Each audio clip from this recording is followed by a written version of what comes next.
अस्सलाम वालेकुम everyone, my name is Zafran Sajid. Maths by Zafran के इस प्लेटफ़ॉर्म पे मैं आप सबका वेलकम करता हूँ। अगर आप लोग इस चैनल पे नए हैं तो काइंडली इसको लाइक, सब्सक्राइब और ज़्यादा से ज़्यादा शेयर कर दें। आज की इस वीडियो में हम एमटीएच 401 के पास्ट पेपर्स को डिस्कस करेंगे। इस हवाले से हम पहले भी 2 पास्ट पेपर्स को डिस्कस कर चुके हैं। आज हमारा ये तीसरा पास्ट पेपर है एमटीएच 401 का। पहले वाले जो 2 पास्ट पेपर्स हैं उनसे रिलेटेड जितनी भी वीडियोस हैं वो आज के वीडियो के डिस्क्रिप्शन बॉक्स में आपको मिल जाएंगी। आप उन्हें यहाँ से ओपन करके देख सकते हैं। सो बाय द वे हम बढ़ते हैं अपने क्वेश्चन की जानब। क्वेश्चन नंबर 1 है हमारे पास, the nature of the roots of the differential equation. ये हमारे पास एक डिफरेंशियल इक्वेशन है। इस डिफरेंशियल इक्वेशन के रूट्स की जो नेचर होगी वो हमने बतानी है। ऑप्शन नंबर ए है none of them, option number B है real and distinct, option number C है repeated roots, option number D है कम्प्लेक्स और इमेजिनरी रूट्स। इसका जो करेक्ट ऑप्शन है वो ऑप्शन नंबर डी है। अच्छा, हम कोई भी डिफरेंशियल इक्वेशन गिवन हो तो उसके रूट्स की नेचर कैसे फाइंड करते हैं ये भी मैं आपको यहाँ पे बता देता हूँ। क्योंकि हमारे पास ये एक second order Kashi Euler differential equation है तो इसमें हम जो सॉल्यूशन सपोज करेंगे वो क्या करेंगे, y is equal to x to raise power m। Okay, अब हमें अपने गिवन डिफरेंशियल इक्वेशन में फर्स्ट डेरिवेटिव और सेकंड डेरिवेटिव की वैल्यू चाहिए। तो फर्स्ट डेरिवेटिव को फाइंड करने के लिए हम यहाँ पे पावर रूल यूज करेंगे, so that will be m minus one. और यहाँ पे जब हम इस फर्स्ट डेरिवेटिव को अगेन से डिफरेंशिएट करेंगे तो हमें सेकंड डेरिवेटिव की वैल्यू मिलेगी, that will be m square into x to raise power m minus two. अच्छा, अब इन दोनों डेरिवेटिव्स की वैल्यू को और y की वैल्यू को हम गिवन डिफरेंशियल इक्वेशन में पुट करते हैं।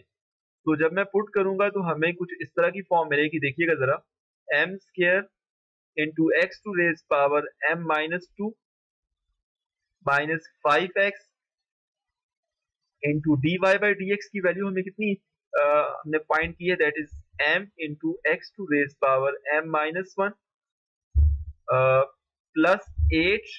और y की वैल्यू कितनी है जो हमने सपोज की है, x to raise power m। अच्छा, इसको जब हम सिंप्लीफाई करेंगे और उसके बाद जब हम x to raise power m जो है वो कॉमन लेंगे तो हमारे पास जो इक्वेशन बनेगी वो मैं यहाँ पे लिखता हूँ, m square minus 5m plus 8 goes to 0। तो यहाँ पर ये जो x to raise power m है ये तो कभी भी जीरो नहीं हो सकता क्योंकि हमने यहाँ पे y is equal to x to raise power m जो है ना ये एक नॉन जीरो सोल्यूशन सपोज की है। इसका मतलब है कि हमें यहाँ से जो एक्सिलरी इक्वेशन मिली है वो क्या मिली है, m square minus 5m plus 8 goes to 0। तो ये हमारे पास जो है ये एक्सिलरी इक्वेशन है और इस एक्सिलरी इक्वेशन के जो रूट्स है ना वो हमने फाइंड करने हैं। वो जो m की दो वैल्यूज होंगी वो हमें बताएंगी कि गिवन डिफरेंशियल इक्वेशन के रूट्स की नेचर क्या है। तो जब हम यहाँ से m की वैल्यूज फाइंड करते हैं तो इस पर हम क्वाड्रेटिक फार्मूला यूज कर लेते हैं। मैं यहाँ पे सॉल्व कर लेता हूँ, देख लें। हमारे पास यहाँ पे a की वैल्यू कितनी है, a की वैल्यू 1 है, b की वैल्यू हमारे पास माइनस 5 है और c की वैल्यू हमारे पास 8 है। तो जब मैं क्वाड्रेटिक फार्मूला यूज करता हूँ तो यहाँ पे मैं डायरेक्ट स्टेप करता हूँ, minus b plus minus b square होता है जो कि 25 हो जाएगा, माइनस 4 इंटू ए सी, तो दैट विल बी सॉरी यहाँ पे 32 आता है, 8 4 32 होता है और इसका square root divided by 2a, so this is 2। तो यहाँ से जब मैं इसको थोड़ा सा सिंप्लीफाई करता हूँ तो हमें यहाँ से कितना मिलता है, this is square root of minus 7। अब स्क्वायर रूट के अंदर माइनस वाली टर्म है, इसका मतलब है हमें आयोटा मिलेगा, प्लस माइनस 7 स्क्वायर रूट यहाँ से आयोटा डिवाइडेड बाय 2। तो यहाँ से हमें m की दो वैल्यूज मिली है और इन दोनों वैल्यूज में क्योंकि आयोटा जो है वो इन्वॉल्व है तो इसका मतलब है हमारे पास जो गिवन डिफरेंशियल इक्वेशन है उसके रूट्स की नेचर कम्प्लेक्स और इमेजिनरी होगी। इस वजह से ऑप्शन डी करेक्ट है। उम्मीद करता हूं कि आपको इस क्वेश्चन की अंडरस्टैंडिंग होगी है। अभी हम नेक्स्ट क्वेश्चन पे मूव करते हैं। इसको मैं रीड कर लेता हूं। An infinite series of x minus A in the form of c naught plus c1 x minus a plus c2 x minus a square plus so on, where the coefficients c naught c1 c2 and up to so on and a are constants and x is a variable is called. X जो है वो variable है और x को हम क्या कहते हैं, x is a variable is called. तो हमारे पास ये सीरीज है, इसको हम क्या कहेंगे, this series is called power series. तो बेसिकली ये पावर सीरीज की डेफिनेशन है, तो इस वजह से इसका ऑप्शन सी जो है वो करेक्ट है। उम्मीद करता हूं कि आपको ये एमसीक्यू समझ आ गया है। अब हम नेक्स्ट पे मूव करते हैं। सो दिस इज क्वेश्चन नंबर 3। ये जो हमने क्वेश्चन नंबर 2 किया है उससे मिलता जुलता ही है। In the infinite series of x minus a which can be written as, जिसे हम इस तरह भी लिख सकते हैं समेशन फॉर्म में, द नंबर ए, ये जो नंबर ए है ये आपके पास जिसको मैंने सर्कल किया है, the number a is called, इसको हम क्या कहते हैं, radius of the power series, centre of power series, base of power series, none of them. तो इसका जो करेक्ट ऑप्शन है वो ऑप्शन बी है, इसे हम सेंटर ऑफ पावर सीरीज बोलते हैं। सो उम्मीद करता हूँ कि आपको ये क्वेश्चन भी समझ आ गया। अब हम नेक्स्ट क्वेश्चन पे मूव करते हैं, that is question number 4। So question number 4 जो है, और इस टेस्ट के अंदर, इस पेपर के अंदर बहुत सारे एमसीक्यूज हैं जो कि मैंने पहले दो पेपर्स में भी डिस्कस किए हैं। तो इस वजह से अगर आप लोग MTH 401 के फाइनल पेपर्स में अच्छा परफॉर्म करना चाहते हैं, तो अगर आप लोग पास्ट पेपर भी अच्छी तरह से कर लेते हैं तो आपका फाइनल टर्म बहुत अच्छा हो जाएगा। तो इस वजह से मैं चाहूंगा कि आप लोग पास्ट पेपर जो है उनको सही तरह से अंडरस्टैंड करें। सो बाय द वे हम क्वेश्चन नंबर 4 पे जाते हैं। द गिवन सीरीज, हमारे पास ये एक सीरीज गिवन है, is N, option number A है alternating series, option number B है divergent series, option number C है exponential series, option number D है नन ऑफ देम। तो ये बेसिकली एक अल्टरनेटिंग सीरीज है। आप हमेशा याद रखें जब भी किसी सीरीज के अंदर -1 to raise power n involve होगा तो वो हमारे पास एक पावर सीरीज बन जाएगी। उम्मीद करता हूं कि आपको ये क्वेश्चन भी समझ आ गया। अब हम नेक्स्ट क्वेश्चन पे मूव करते हैं, that is question number 5।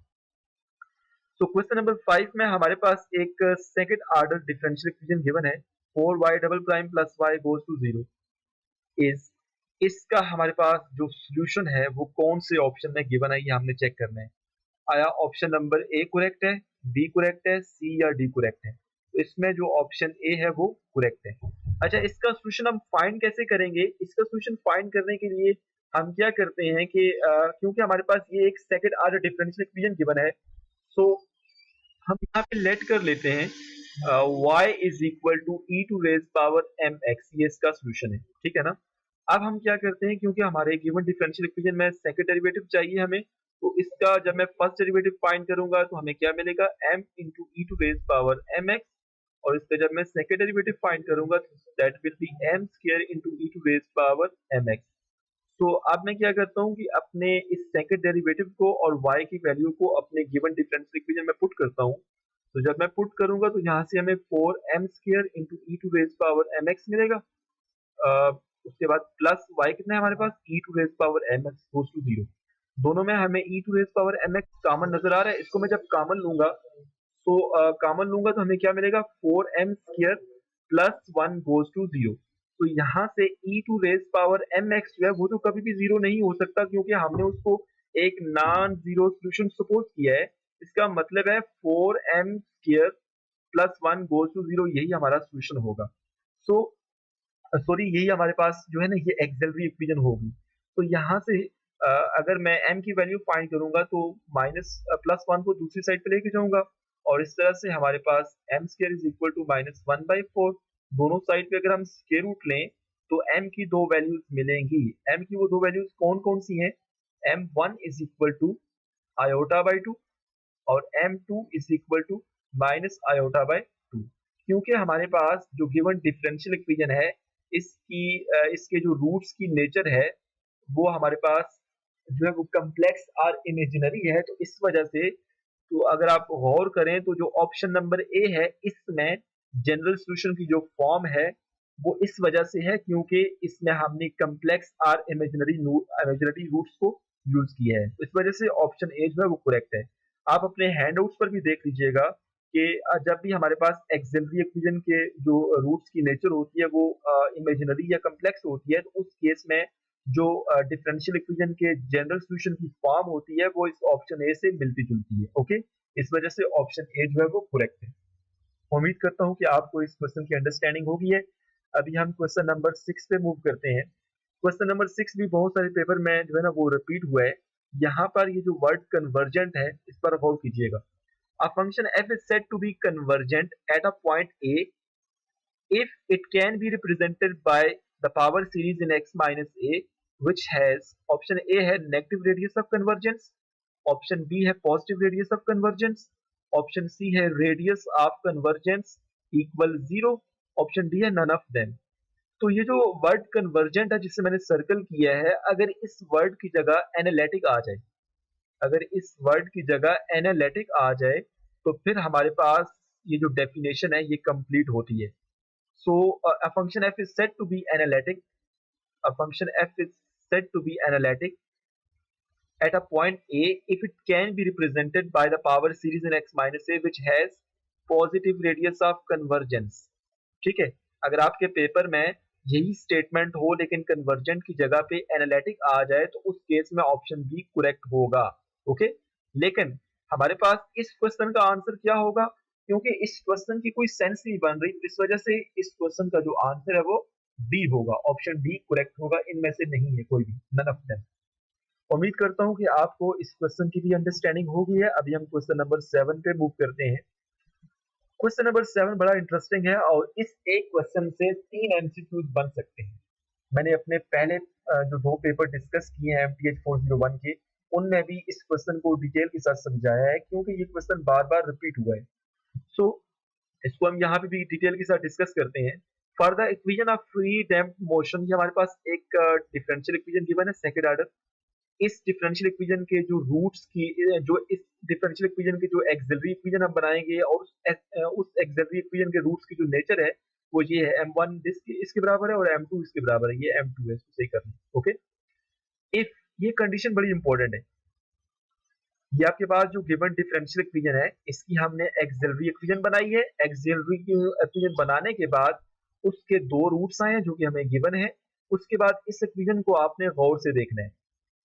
lambda square minus omega square equal to 0, then system is said to be critically damped। Okay, यहाँ पे तो ऑप्शन बी करेक्ट है। अगर आपके पेपर में बाकी सारा क्वेश्चन सेम हो लेकिन ये जो कंडीशन है ना, इस कंडीशन में lambda square minus omega square less than 0 हो तो उस केस में सिस्टम को हम क्या कहेंगे, अंडर डैम्प्ड, जो ऑप्शन सी है वो करेक्ट होगा। अगर आपके क्वेश्चन में अगर आपके पेपर में क्वेश्चन सारा सेम हो लेकिन ये जो कंडीशन है उसमें इस तरह चेंजिंग हो greater than 0, then system is said to be over damped, फिर ऑप्शन ए करेक्ट होगा। तो इसमें से 3 एमसीक्यूज बन सकते हैं, लेकिन जहां तक इस एमसीक्यूज की बात है तो इस एमसीक्यूज में हमारे पास जो करेक्ट ऑप्शन है वो ऑप्शन बी है। उम्मीद करता हूं कि आपको इस क्वेश्चन की अंडरस्टैंडिंग हो गई है। अभी हम नेक्स्ट क्वेश्चन पे मूव करते हैं, दैट इज क्वेश्चन नंबर 8। ये क्वेश्चन भी बारहा रिपीट हुआ है। The time interval between two successive maxima of x of t की वैल्यू गिवन है इज गार्ड। वो कह रहे हैं the time interval between two successive maxima of x of t is guard.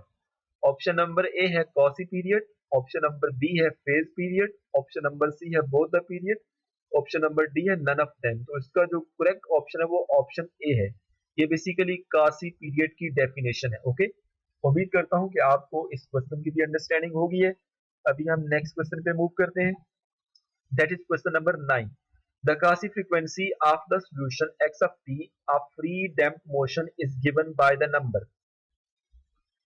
Cauchy frequency of solution x of t of free damped motion is given by the number। Cauchy frequency के लिए कौन सा number use होता है, ये जो option A में लिखा हुआ है ना, square root of omega square minus lambda square divided by 2 pi, ये बेसिकली कासी फ्रीक्वेंसी को शो करता है। तो इस वजह से ऑप्शन ए जो है वो करेक्ट है। अगर कासी यहाँ पे कासी फ्रीक्वेंसी है ना, अगर यहाँ पे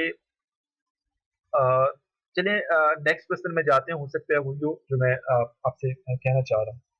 तो यहाँ पे अगर कासी पीरियड हो ना, चलिए मैं बता ही देता हूँ आपको। अगर यहाँ पे कासी पीरियड की बात हो तो फिर ऑप्शन बी करेक्ट होगा, और अगर कासी फ्रीक्वेंसी की बात हो तो फिर ऑप्शन ए करेक्ट होगा।